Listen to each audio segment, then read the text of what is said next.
I am demonstrating the capabilities of the mix or match for quantity-based discounts that would trigger automatically. First, we're going to click on the plus sign and we're going to give it a discount name. And so let's call this buy 10 and save. Buy 10 and save. So the scheduling component, I'm just going to go ahead and say that it's all the time, but there's a way to kind of trigger it either as a one-time based on a time frame, starting on Monday, ending on Sunday, or there's a way to make it recurring, to happen on every other week or every week on a certain day and so on. But for the purposes of this demo, I'm just going to make it all the time. And let's say that we're doing a 20% discount.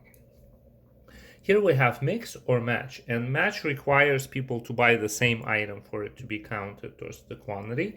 So we're going to say trigger on all items after first 10, right? And match requires that item to be the same. All right, so here's my inventory, and I have all of the categories listed here, and all of the items in a corresponding category would be listed here. So if I went to my food, here's my items. Here are my items in dessert, for example. And I'm gonna grab my pancakes. In fact, why don't I select the entire category in desserts, all of the items. And also by checking this, the checkbox here, I'm saying that all the items that later get added to that same category will also get discounted. And so I have everything saved like this.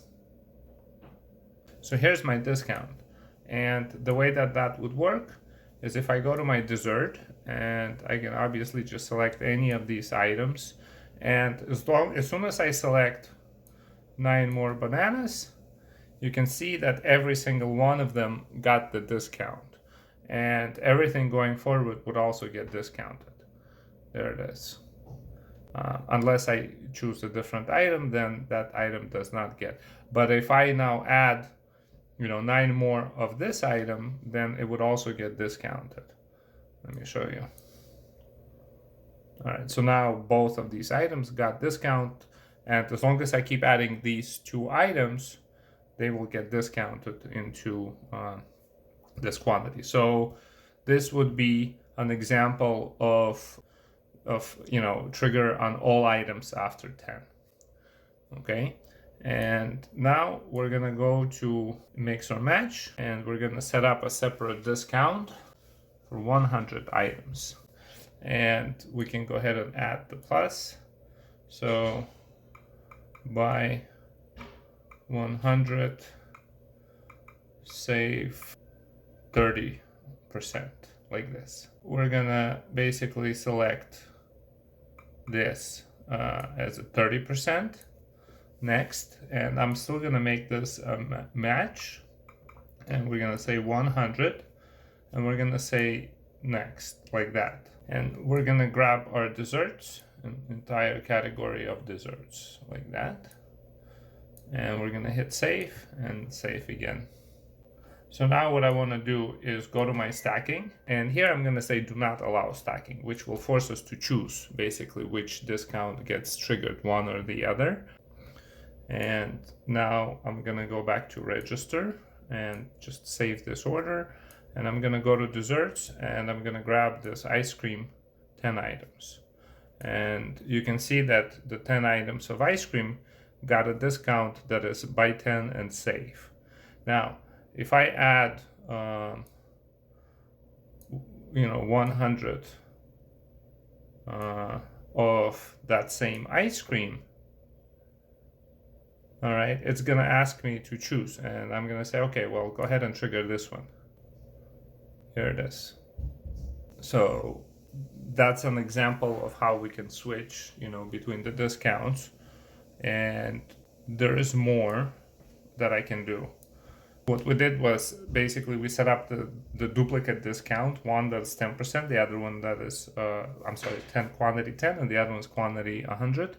And we're forcing the clerk to choose one or the other during checkout, and it's all automatic. right? Let me demonstrate again. So I'm gonna save this item, I'm gonna go to dessert, and I'm gonna grab this item, quantity, 9. So here's 10, right? So that triggers the buy 10 and save.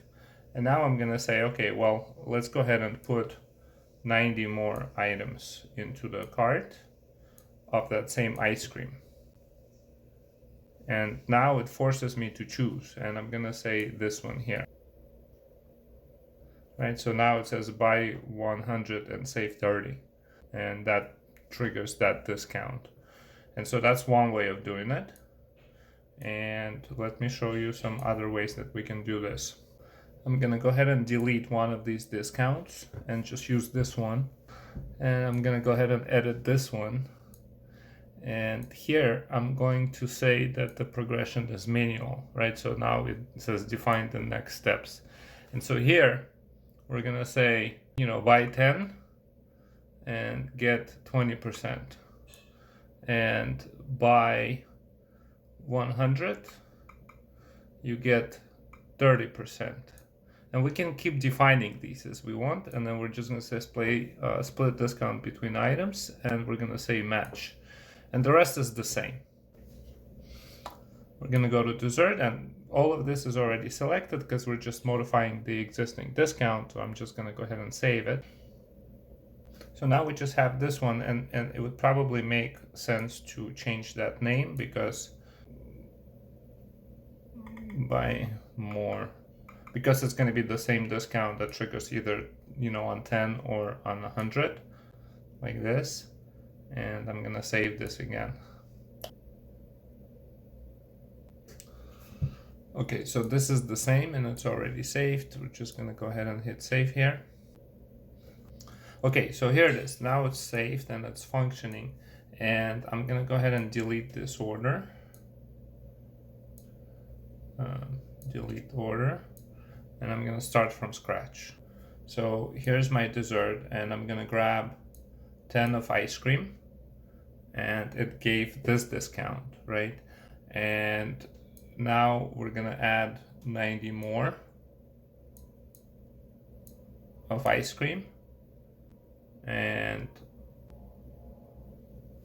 there's that one now, and it calculated it at 30%. And so that's another way of doing it that doesn't force the user to choose between the discounts. Thank you.